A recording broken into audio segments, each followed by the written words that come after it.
ಮತ್ತೊಂದು ನೋವಿನ ಸುದ್ದಿ ಅಂತ ಹೇಳ್ಬೋದು. ಇದು ಈ ಬಸ್ ದುರಂತದಲ್ಲಿ ಸಾವನ್ನಪ್ಪಿದಂಥವ್ರದ್ದು ಒಂದೊಂದು ನೋವಿನ ಕಥೆಗಳು ಹೊರಬರ್ತಿದ್ದಾವೆ. 5 ವರ್ಷದ ಮಗು ಸಜೀವವಾಗಿ ದಹನವಾಗಿದೆ ಅಂತೆ. ನೋಡಿ, ಎಂಥವರ ಕರಳು ಕೂಡ ಚುರು ಅನ್ನುತ್ತಾರೆ. 5 ವರ್ಷದ ಮಗು ಸುಟ್ಟು ಕರಕಲಾಗ್ಬಿಟ್ಟಿದೆ, ಬೆಂದು ಹೋಗಿತ್ತು. ಬೆಂಗಳೂರು ಮೂಲದ ಬಿಂದು ಅವರ ಮಗುರಿ ಇದು. ಆದರೆ ತಾಯಿ ಬಿಂದು ಸುಳಿವು ಮಾತ್ರ ಇನ್ನೂ ಸಿಕ್ಕಿಲ್ಲ. ನೋಡಿ, ತಾಯಿ ಏನಾದ್ರೂ 5 ವರ್ಷದ ಮಗು ಸುಟ್ಟು ಕರಕಲಾಗಿದೆ ಅನ್ನೋದು ಗೊತ್ತಾಗಿದೆ.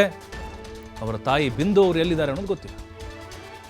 ಆಸ್ಪತ್ರೆಯಲ್ಲಿದ್ದಾರೋ ಅಥವಾ ಚಿತ್ರದುರ್ಗ ಆಸ್ಪತ್ರೆ, ಹಿರಿಯರ ಆಸ್ಪತ್ರೆಯಲ್ಲಿದ್ದಾರೋ, ಏನೂ ಆಗದೇ ಇರಲಿ ಅನ್ನುವಂಥ ಒಂದು ಆಶೆ ನಮ್ಮದು ಬಿಂದು ಅವರಿಗೆ. ಈಗ ಅವ್ರ ಮಗು 5 ವರ್ಷದ ಮಗು ಸಾವನ್ನಪ್ಪಿದೆ. ನೋಡಿ, ಕ್ರಿಸ್ಮಸ್ ರಜೆ ಇತ್ತು ಇವತ್ತು. ನೋಡಿ, ಇವರೇ ಬಿಂದು, 5 ವರ್ಷದ ಮಗು ರೀ. ಮಡಿಲಲ್ಲೇ ಮಲಗಿಸ್ಕೊಂಡಿದ್ರು. ಪಾಪ ನಿದ್ದೆಗೆ ಜಾರಿ ಇತ್ತದು. 2 ಗಂಟೆ ಅಂತ ಹೇಳಿದ್ರೆ ಸಹಜವಾಗಿ ಎಲ್ಲರೂ ನಿದ್ದೆಯಲ್ಲಿ ಜಾರಿರ್ತಾರೆ. ಬಟ್ ಮಗು ಗಾಢವಾಗಿ ನಿದ್ದೆ ಮಾಡ್ತಾ ಇತ್ತು, ಅಮ್ಮನ ಮಡಿಲಲ್ಲಿ ಮಲಗಿತ್ತದು. ಆದರೆ ನೋಡಿ, ಘೋರ ದುರಂತ. ಆ ಜವರಾಯ ಹೇಗೆ ಕಾದು ಕುಳಿತಿದ್ದ ಅಂಥೇಳಿ. ಸದ್ಯಕ್ಕೆ ಬಿಂದು ಅವರು ಸುಳಿವು ಸಿಕ್ಕಿಲ್ಲ.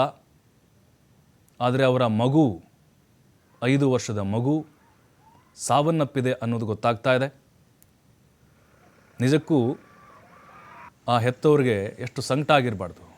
ತಮ್ಮ ಮುಂದೆನೇ, ಕಣ್ಣು ಮುಂದೆನೇ ಆ ಮಗು ವಿಲ ವಿಲ ಅಂತ ಒದ್ದಾಡಿ ಚೀರಾಡಿ, ನೋಡಿ ಈ ಸೌಂಡ್ ಕೇಳಿದ್ರೆ ಗೊತ್ತಾಗುತ್ತೆ ನಿಮಗೆ. ಚೀರಾಡ್ತಾ ಇದ್ದಾರೆ, ಕಾಪಾಡಿ ಕಾಪಾಡಿ ಅಂತ ಅರಿಸ್ತಾ ಇದ್ದಾರೆ. ಬೆಂಕಿ ಒಂದು ಕಡೆ, ಜ್ವಾಲೆ ಹೆಚ್ಚಾಗ್ತಾ ಇದೆ, ಹೊರಗಡೆ ಬರೋಕ್ಕಾಗ್ತಾ ಇಲ್ಲ. ಹೊರಗಡೆ ಜಿಗಿತಾ ಇದ್ದಾರೆ. ಹೊರಗಡೆ ಬಂದಂಥವ್ರಿಗೆ ಒಳಗಡೆ ಇದ್ದವ್ರನ್ನ ಕರ್ಕೊಳ್ಳೋಕ್ಕಾಗ್ತಾ ಇಲ್ಲ. ಕಣ್ಣು ಮುಂದೆ ಸುಟ್ಟು ಬೂದೆ ಆಗ್ತಾ ಇದ್ದಾರೆ. ಎಷ್ಟೋ ಜನ ಹೊರಗಡೆ ಬೆಂಕಿ ಸಮೇತವಾಗಿ ಬಂದಿದ್ದಾರೆ. ಯಾರಿಗೂ ಬೇಡ ಇಂಥ ಸಾವು. ನಿಜಕ್ಕೂ ಬಸ್ನಲ್ಲಿ ಪ್ರಯಾಣಿಸುವಂಥವ್ರು ಅಥವಾ ಈ ಖಾಸಗಿ ಕಂಪನಿಗಳು ಏನಿದ್ದಾವೆ, ಸಾರಿಗೆ ಕಂಪನಿಗಳು, ಅವರು ಕ್ರಮಗಳನ್ನು ತೆಗೆದುಕೊಳ್ಬೇಕು. ಅಪಾಯಗಳಾಗಬಾರ್ದು. ಆಮೇಲೆ ಈ ಡೀಸೆಲ್ ಫುಲ್ ಟ್ಯಾಂಕ್ ಮಾಡಿಸ್ಕೊಂಡ್ಬಿಟ್ಟಿರ್ತಾರೆ ರೀ ಇವರೆಲ್ಲ. ಅಲ್ಲಲ್ಲೇ ಬಂಕ್ಗಳಿರ್ತವೆ, ಅಲ್ಲೆಲ್ಲ ಹಾಕ್ಸ್ಕೊಂಡು ಹೋಗ್ಬೇಕು. ಇದೊಂದು ಕಾರಣ, ಇದು ಬಲವಾದ ಕಾರಣ. ಇದು ಫುಲ್ ಟ್ಯಾಂಕ್ ಹಾಕ್ಸ್ಕೊಂಡಿರ್ತಾರೆ, ಹಂಗಾಗಿ ಬೆಂಕಿ ಜಾಸ್ತಿ ಹೊತ್ಕೊಳ್ಳುತ್ತೆ. ಸ್ವಲ್ಪ ಹಾಕ್ಸ್ಕೊಂಡ್ರೆ ಬೆಂಕಿ ತೀವ್ರತೆ ಕಡಿಮೆ ಇರುತ್ತೆ. ಒಂದು ದುರಂತ, 5 ವರ್ಷದ ಮಗು ಸಜೀವಾಗಿ ದಹನ ಆಗಿದ್ದಾರೆ.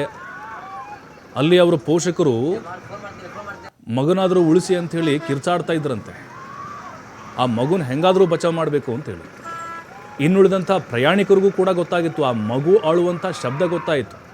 ಅದು ಅಮ್ಮ ಅಮ್ಮ ಅಂತ ಕೂಗ್ತಾ ಇದೆ. ಹೊರಗೆ ಬರೋಕ್ಕಾಗ್ತಾ ಇಲ್ಲ. ಅಮ್ಮನ ಗಟ್ಟಿಯಾಗಿ ತಪ್ಕೊಂಡ್ಬಿಟ್ಟಿತ್ತದು.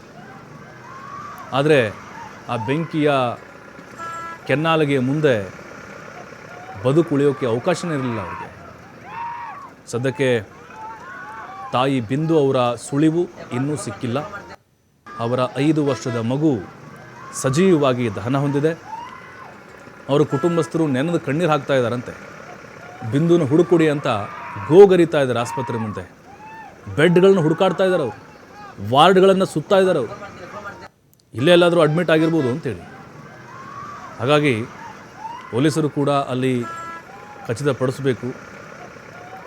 ಯಾಕಂದರೆ 32 ಜನ ಪ್ರಯಾಣ ಮಾಡ್ತಾಯಿದ್ರು, 25 ಜನ ಬದುಕುಳಿದಿದ್ದು.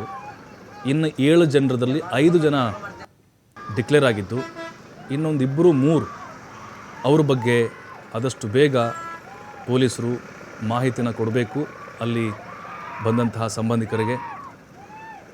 ಅಂದರೆ ಆ ನರಕ ಅನುಭವಿಸ್ಬಿಟ್ರಲ್ಲಿ. ಬೆಂಕಿಯ ಜ್ವಾಲೆ ಅನ್ನೋದು ಹಾಗೇ ಇರುತ್ತೆ.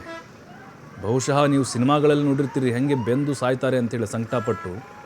ಅದೇ ರೀತಿ ಅಲ್ಲಿ ಪ್ರತ್ಯಕ್ಷದರ್ಶಿಗಳು ಅಥವಾ ಬಸ್ನಲ್ಲಿ ಉಳಿದಂಥ ಪ್ರಯಾಣಿಕರು ನೋಡಿ ಗಾಬರಿ ಆಗಿಬಿಟ್ರು. ಅವರು ಏನು ಮಾಡೋದು, ನಮ್ಮ ಜೊತೆಗಿದ್ದವರೇ ಅಥವಾ ನಮ್ಮ ಹಿಂದೆ ಮಲಗದಂಥವ್ರು, ಮಾತಾಡಿದಂಥವ್ರು ಹಿಂಗೆ ಚೀರಾಡ್ತಾ ಇದ್ದಾರಲ್ಲ ಅಂಥೇಳಿ. ಏನಾಗ್ತಿದೆ ಒಂದು ಕ್ಷಣಕ್ಕೆ ಅವ್ರಿಗೂ ಕೂಡ ಗೊತ್ತಾಗ್ತಾ ಇರಲಿಲ್ಲ. ಎಲ್ಲ ಆಲ್ಮೋಸ್ಟ್ ನಿದ್ದೆಯ ಮಂಪರ್ನಲ್ಲಿದ್ದರು. ಕಣ್ಣು ಬಿಟ್ಟರೆ ಬೆಂಕಿ, ಮುಂದೆ ಬೆಂಕಿ ಹೊತ್ಕೊಂಡಿದೆ, ಕಂಪ್ಲೀಟ್ ಆವರಿಸಿದೆ. ರಕ್ಷಣೆ ಮಾಡೋಕ್ಕೂ ಕೂಡ ಸಾಧ್ಯ ಆಗ್ತಿಲ್ಲ ಅವ್ರಿಗೆ. ಆದರೆ ನಿಜಕ್ಕೂ 5 ವರ್ಷದ ಮಗು ಸಾವನ್ನಪ್ಪಿರೋದು ಆ ಹೆತ್ತವ್ರಿಗೆ ಅಥವಾ ಮಕ್ಕಳನ್ನು ಹೊಂದಿದಂಥವ್ರಿಗೆ ಸಂಕಟವನ್ನು ಕೊಡ್ತಾ ಇದೆ.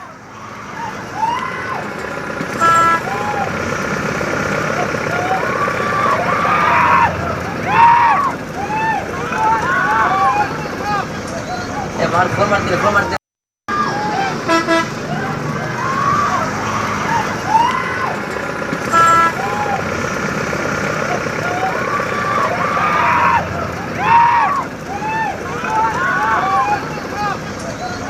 ಫೋನ್ ಮಾಡ್ತೀನಿ ಫೋನ್ ಮಾಡ್ತೀನಿ.